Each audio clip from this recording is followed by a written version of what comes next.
Yo, what's good? Balik lagi bareng saya Christopher di channel Kalau Saya Gadget. Dan hari ini seperti biasanya kita akan mereview sebuah laptop dengan sejujur-jujurnya tanpa di-endorse oleh brand manapun. Nah, beberapa waktu kemarin kita udah sempat bahas beberapa laptop gaming yang pakai prosesor generasi terbaru, baik itu dari Intel generasi 12 ataupun Ryzen 6000 series. Tapi ada beberapa di antara kalian yang merasa bosen ataupun gedek bahkan sama laptop ini yang udah generasi terbaru tapi masih menggunakan kartu grafis seri RTX 3050. Nah, hari ini kita akan bahas sebuah laptop gaming yang nggak main-main, langsung pakai RTX 3070 Ti yang performanya udah pasti kenceng banget. Nah, udah penasaran laptopnya apaan? Langsung kita tonton videonya terlebih dahulu.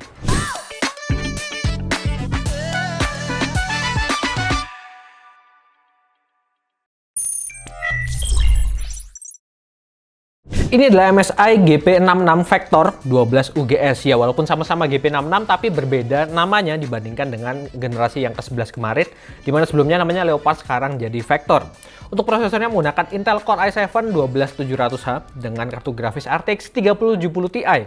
Dan untuk operating system Windows 11 tentunya dengan harga di Rp32.999.000 dan dibekali garansi 2 tahun oleh MSI. Dan walaupun namanya udah berubah ke Vector, tapi untuk layoutnya sendiri dan desainnya ini masih sama seperti Leopard di generasi 11 kemarin. Layout keyboardnya juga sama, walaupun di seri mainstream kemarin kalau nggak salah itu di modern sama Summit, tombol function itu pindah ke sebelah kiri, tapi di sini tuh tetap sama ada di sebelah kanan. Keyboardnya juga masih dari SteelSeries dan pakai RGB per key yang warnanya juga bagus dan tentu saja feel-nya empuk dan juga enak dipakai untuk mengetik. Dimensinya di 35,8 x 26,7 cm, ketebalan 2,3 cm dan bobotnya di 2,4 kg, jadi memang cukup berat.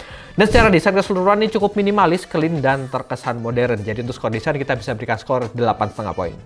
Laptop ini menggunakan layar 15,6 inch dengan resolusinya WQHD alias 2K 2560 x 1440 pixel. Panelnya masih menggunakan IPS level sayangnya, jadi masih belum true IPS dengan color gamut yang udah di 100% DCI-P3. Jadi cocok banget untuk kalian para editor dan juga mungkin fotografer yang butuh untuk editing dengan keakuratan warna yang tinggi.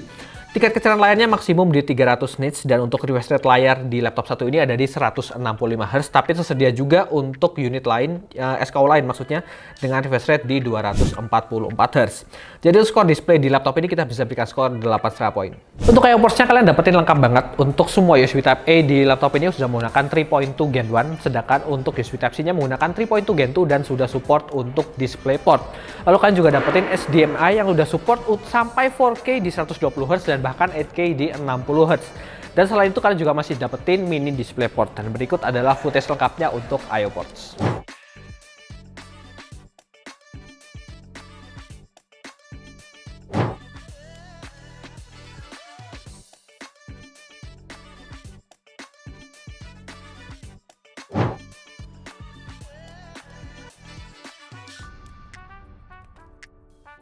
Sementara itu untuk fiturnya dalam segi konektivitas dia menggunakan modul Wi-Fi 6E dan juga Bluetooth 5.2. Dan ada juga software MSA Center tempat di mana kalian bisa mengatur banyak hal termasuk juga dari performance laptop ini.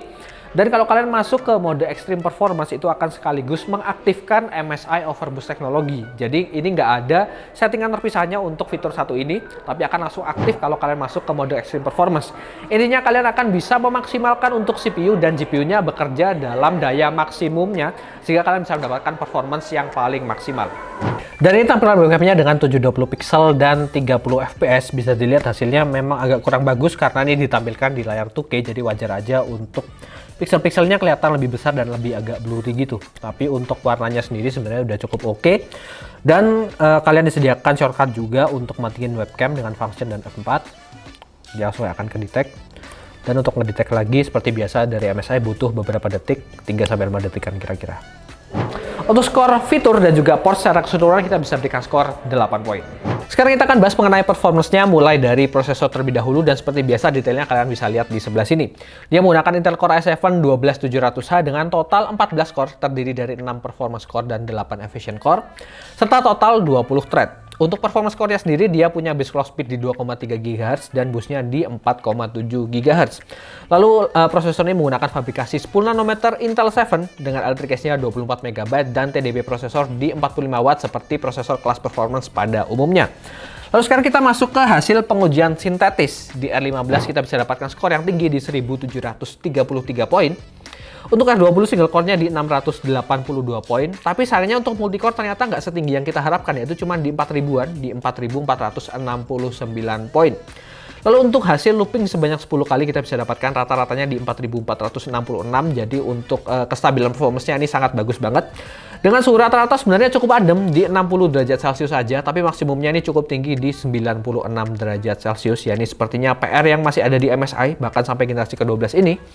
Untuk Blender sendiri, 3D rendering menggunakan CPU, kita bisa dapatkan hasil di 3 menit 36 detik, dan itu sebenarnya udah cukup kenceng karena bisa dapat di bawah 4 menit. RAM buat laptop ini di 16 GB dual channel, tapi masih menggunakan DDR4 dengan speednya di 3200 MHz. Dan untuk RAM ini kalian masih bisa upgrade hingga total maksimum di 64 GB dual channel.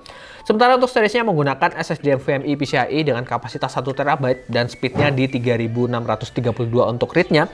Sedangkan untuk write-nya di 2995, ya ini sebenarnya speed yang udah cukup oke untuk SSD generasi ketiga, tapi untuk laptop dengan kelas harga 32 jutaan, kita sih masih mengharapkan untuk RAM-nya bisa DDR5 dan juga storage-nya paling nggak udah menggunakan SSD generasi keempat. Untuk urusan grafis, laptop ini menggunakan dual graphics dengan integrated-nya Intel Iris Xe dan dedicated-nya RTX 3070 Ti 8GB, 256 bit dan TGP-nya tuh maksimum di 150 watt, udah yang paling mentok. Untuk hasil pengujian rendering video sendiri di Adobe Premiere untuk video 1 menit 4K K2K tanpa efek dan single layer, laptop ini mencatatkan waktu di 1 menit 16 detik. Sedangkan untuk rendering 3D di Blender, GPU rendernya kita dapatkan di 33 detik. Dan kalau kita melihat dari kedua hasil rendering ini, baik video ataupun 3D, sebenarnya nggak beda jauh dibandingkan dengan RTX 3060, bahkan cenderung mirip-mirip banget. Jadi bisa disimpulkan bahwa untuk performa dari RTX 3070 dan 3060 itu sebenarnya nggak beda jauh untuk urusan renderingnya. Jadi mungkin untuk RTX 3070 Ti ini ada keunggulan tersendiri untuk bagian ray tracingnya, di mana dia mungkin punya RT-Cores lebih banyak, jadi untuk urusan ray tracing bakal lebih powerful dibandingkan RTX 3060. Selanjutnya untuk simulasi gaming menggunakan 3D Mark di Timespy kita dapatkan skor yang tinggi di 10.850 poin. Sedangkan untuk Fire Strike sendiri tinggi juga di 22.362 poin. Stress test-nya sayang sekali nggak lolos dengan 96,5%, itu sedikit lagi udah lolos dengan suhu rata-rata di 79 derajat untuk CPU-nya dan GPU-nya di 82 derajat Celcius. Dan berikut adalah grafik perbandingan 3D Mark Fire Strike laptop ini dibandingkan beberapa laptop yang sudah pernah kita uji sebelumnya. Dan bisa dilihat dari grafik ini bahwa sebenarnya GP66 Vector ini masih kalah sekitar 1000 poin dibandingkan GP66 Leopard dari generasi 11 kemarin yang sudah sama-sama menggunakan RTX 3070. Dan untuk pengujian gaming real-nya kayak gini hasilnya. Untuk game pertama Dota 2 dengan settingan 2K dan juga grafiknya kita buat di full render rata kanan, kita bisa dapetin sekitar 130-an FPS. Untuk load dari GPU-nya cuma di 50%, suhunya 70 derajat Celcius. Sedangkan CPU-nya cuma di belasan sampai 20-an persen dan suhu CPU-nya juga cukup rendah di 70-an derajat Celcius.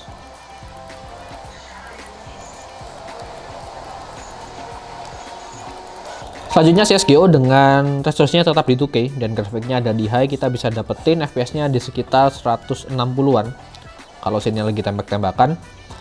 Dan untuk load dari GPU-nya di sekitar 68% dengan suhunya cukup adem juga di 67 derajat Celcius. CPU-nya load-nya di belasan persen aja dan untuk suhunya juga masih di 70-an derajat Celcius, jadi masih oke.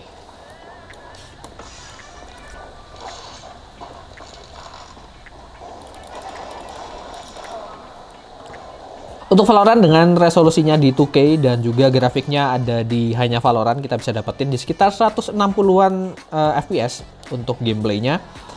Sementara untuk load dari GPU-nya sendiri dia di sekitar 40 sampai mungkin sampai 50% dengan suhunya di 69 derajat Celcius. Sedangkan untuk CPU sendiri loadnya masih cukup rendah, yaitu di sekitar 20% aja, tapi untuk suhu dia agak naik dibandingkan dua game yang pertama tadi, yaitu sekarang di kisaran 70-an hampir di 80-an derajat Celcius.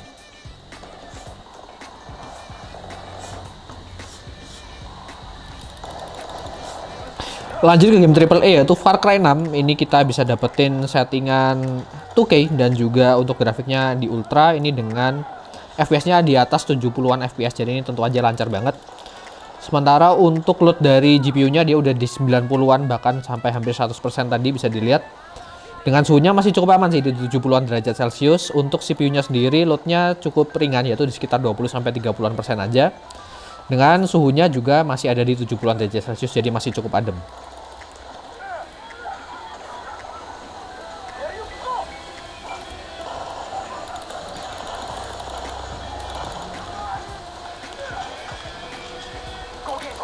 Terakhir untuk Assassin's Creed Valhalla dengan settingan resolusi 2K dan juga grafiknya ini masih kuat di ultra high, jadi yang paling tingginya karena udah pakai 3070 ya. Kita bisa dapetin di atas 60 fps, bahkan ini sampai di atas 70 fps. Dengan load dari GPU-nya udah di 97%, tapi suhunya juga kali ini naik jadi 80 derajat Celcius ya. Untuk load CPU masih di kisaran 20 sampai hampir 40%. Dengan suhunya ini juga ikut naik yaitu di 70 hampir 80 derajat Celcius.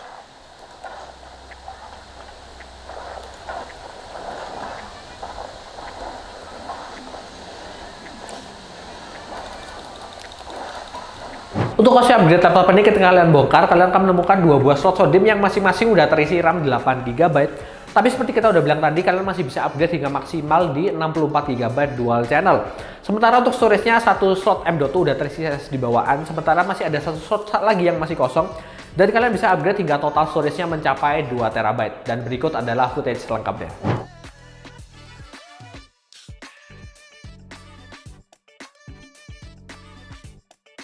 Bahkan dari hasil gaming tadi juga kita bisa simpulkan bahwa performanya sebenarnya nggak beda dibandingkan dengan RTX 3060. Jadi mungkin memang benar-benar RTX 3070 ini lebih unggul di bagian ray tracing-nya. Cuman sayangnya di game-game yang kita coba itu belum ada yang menggunakan settingan ray tracing. Jadi untuk skor performance secara keseluruhan laptop ini kita bisa berikan skor 8 poin. Untuk ujian daya baterai kita menggunakan PC Mark 10 Modern Office. Lalu untuk settingan powernya kita buat di balance. Untuk WiFi kita matikan, backlit keyboard kita matikan juga, dan tingkat kecerahan layar kita turunkan di 50%. Dan sayangnya kita cuma bisa dapatkan hasil di 3 jam aja, jadi memang untuk Intel generasi ke-12 ini dia makan daya lebih banyak dibandingkan generasi 11, karena punya jumlah core dan thread yang lebih banyak juga. Jadi sayangnya kita cuma bisa berikan skor 6 poin untuk daya tahan baterainya ini. Kesimpulannya MSI Vector GP66 ini sendiri udah punya performance yang cukup oke untuk bidang gaming dan juga rendering video ataupun 3D itu masih agak mirip dengan beberapa laptop gaming lain yang menggunakan RTX 3060. Jadi mungkin akan lebih efektif kalau kalian gunakan laptop ini. Bagi kalian yang para content creator ataupun desainer mungkin butuh untuk ray tracing, misalnya untuk bikin game, untuk rendering 3D untuk film ataupun lain sebagainya. Sedangkan untuk dari segi harga sendiri di harga 32 hampir 33 jutaan masih ada beberapa spesifikasi yang agak nanggung. Misalnya layarnya masih pakai IPS level bukan True IPS, lalu untuk RAM juga masih menggunakan DDR4 belum DDR5. Ini kasusnya masih sama kayak MSI Crosshair yang sama-sama udah generasi 12 tapi masih menggunakan DDR4. Dari Lenovo kemarin juga ada IdeaPad Gaming yang sudah Intel Core generasi 12 tapi menggunakan DDR4. Kemungkinan ada keterbatasan untuk supply dari DDR5-nya juga, kita nggak tahu. Silakan bagian kalian yang mungkin punya pandangan lebih jauh bisa tuliskan di kolom komentar di bawah. Tapi untuk skor laptop ini sendiri setelah kita total dan kita bagi 5, kita dapatkan di 7,8 poin. Oke, segitu aja review kita kali ini. Terima kasih buat kalian semua yang sudah menonton. Jangan lupa like dan juga subscribe untuk membantu channel kita lebih berkembang lagi. Dan untuk link sosial media kita semuanya tersedia di kolom deskripsi. Silahkan kalian cek karena di sana bakal ada info menarik terkait gadget dan juga info promo apa aja yang sedang berlangsung di store kita ini. Dan untuk kalian yang butuh untuk belanja keperluan IT mulai dari laptop ataupun peripherals lainnya, silahkan kunjungi store kita di Jalan Majen Pajatan nomor 6 Malang. Cabang kita di Mall Olympic Garden, tepatnya di area sebelah food court, dan kita juga tersedia di e-commerce untuk kalian yang ada di luar Malang. Silahkan kunjungi, ada di Tokopedia, Shopee, Bibli, dan juga JD ID. Segitu aja, saya Christopher. See you on the next video.